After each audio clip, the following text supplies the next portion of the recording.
안녕하세요 여러분들. 이번에는 백마고지 전적 지역에 나와 있습니다. 지금 이렇게 올라가고 있는데요, 백마고지라고 하는 곳은 영상에서 노동당사를 다녀왔는데 거기 노동당사에서 한 5분 거리에 있는 지역입니다.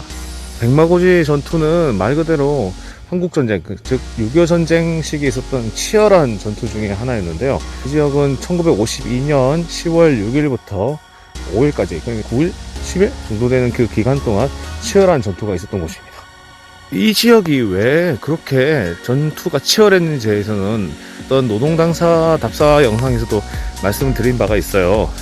그곳은 바로 철원 지역의 지정학적인 위치였는데요, 당시로는 이 철원 지역이 철의 삼각 지역이라 해서 광산 지역도 있었고, 그리고 이 철원 지역 자체가 평원 지역도 꽤나 많았기 때문에 농산물 수확량도 굉장히 많았다고 합니다. A few moments later. 설명을 하면서 올라오다 보니까 이 태극기 개양되어 있는데 굉장히 높네요.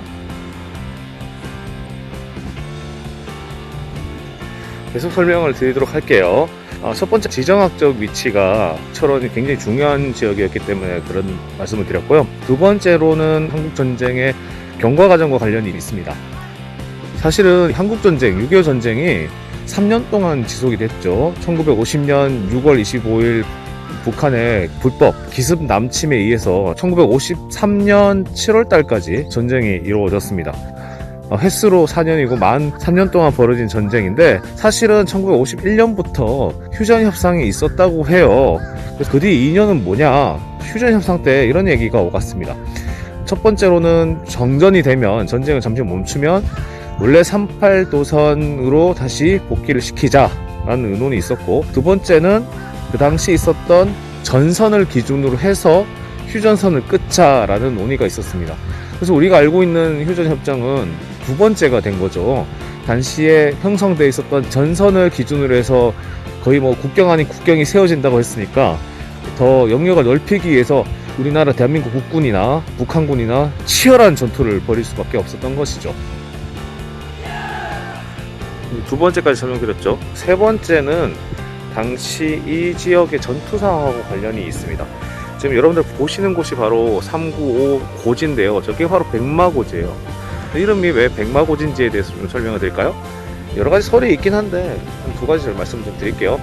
이때 워낙 전투가 치열하다 보니까 이 지역에 수많은 항공기, 박격포에 의해서 수많은 포탄이 떨어졌어요. 실제로 제가 듣기로 한 30만 발 이상 여기에 투하돼서 거의 쑥대밭이 됐다고 들었는데, 이 지역이 그렇기 때문에 지금은 산들에 나무들이 있는데, 사실 당시 전투 지역에서는 이 산들에 나무들이 없었어요. 그래서 하얗게 드러났다고 해서 백마고지라고 하는 경우도 있고요. 그리고 이곳이 1952년 10월 6일부터 치열한 전투가 있었기 때문에 이 지역에 수많은 외국 종군 기자들, 전투 지역의 뉴스를 전달하기 위해서 참여했던 종군 기자들이 와서 취재를 했는데, 영국 국적을 가진 기자가 와서 취재를 했다고 합니다. 근데 이 영국 기자가 포탄이 무수히 떨어져서 지형이 다 드러난 이 고지를 보고 자기 고국 영국에 있는 화이트 홀스 힐이라고 하는 곳하고 비슷하다라는 말을 해서, 이 화이트 홀스를 직역을 하면 백마잖아요. 그래서 여기를 백마고지로 하자라는 얘기가 있어서 백마고지로 했다라는 설이 여러 가지로 분분합니다. 어쨌든 여기가 높이가 395m라서 395 고지라고 불렸는데, 자, 이 지역은 지금도 우리나라 영역으로 돼 있어요. 지금 여기 멀리서 보시면 군부대가 있는 것 같아요. 여기 보시면. 그래서 이 지역을 두고 한 열흘 동안 국군 및 유엔군 그리고 중공군이 서로 주인이 바뀌는 것이 1, 2치 이상 됐다고 합니다. 평균 하루에 한두 번은 바뀌었다는 얘기가 되는 거죠. 왜 이곳을 이렇게 두고 치열한 접전을 벌였냐? 자, 첫 번째, 두 번째는 큰 이유로 설명드렸다면, 두 번째로는 이 전투와 관련된 이유를 설명드리겠습니다. 백마고지 남쪽이죠. 우리 남한 지역이니까 남쪽이죠. 이 남쪽 부분을 보시면 뒷부분이 거의 평야지대예요. 평야지대잖아요. 이 지역이 고지에서 보면 다 보입니다. 그렇기 때문에 이 지역을 차지하는 나라 진영 입장에서는 적들의 보급 현황을 제대로 볼 수 있는 거예요. 그러니까 높은 곳에 있으면 낮은 곳으로 내려오기 쉽잖아요. 자, 그렇기 때문에 이 백마고지를 탈환하기 위해서 혈안이 돼 있었기 때문에, 당시 1952년 10월 달에는 국군민 유엔군이 이 지역을 관할을 하고 있었는데 중공군이 이 지역을 침공하기 위해서 1952년 10월 6일 날 총공세를 벌입니다. 그래서 그 해 10월 16일까지 여러 차례 전투가 있었고 항공기에 의한 포탄만 떨어진 게 아니에요. 이 지역을 차지하기 위해서는 육군이 직접 올라가서 차지를 해야 되는데 그럼 어떻게 해야 되겠어요? 이곳을 지키는 군인들과 이것을 빼앗으려고 하는 군인들이 싸워야겠죠. 그래서 육탄전을 벌이는데 전문용어로 백병전이라고 부르는데요. 총으로도 쏘고 총탄 떨어지면 가까이 가서 총검으로 싸우고 얼마나 참상이 심했겠어요. 그래서 이 지역을 차단하기 위해서 거의 약 열흘 동안의 사상자가 엄청나게 발생을 했겠죠. 국군이나 유엔군 같은 경우에도 3,000명 이상의 사상자가 발생을 했고요. 그리고 중공군 경우에는 1만 명 이상이 사상자가 발생해서 거의 뭐 전투불능이었다고 해요. 그 부대가 자체가.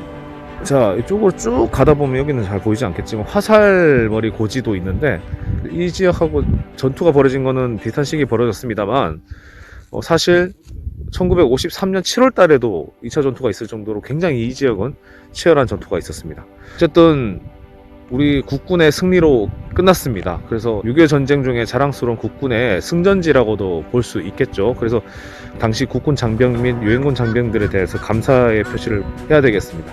하지만 전쟁에 참화라는 것은 더 이상은 있어서는 안 되겠죠. 그래서 평화가 얼마나 중요한지 좀 생각을 해보는 계기가 되었으면 좋겠습니다. 현재로서는 굉장히 평화로워 보이지만 실제로 보이는 장소도 굉장히 첨예한 군사적인 지역이고 만약에 뭐 사태가 벌어진다면 여기서는 끔찍한 일들이 벌어질 거예요.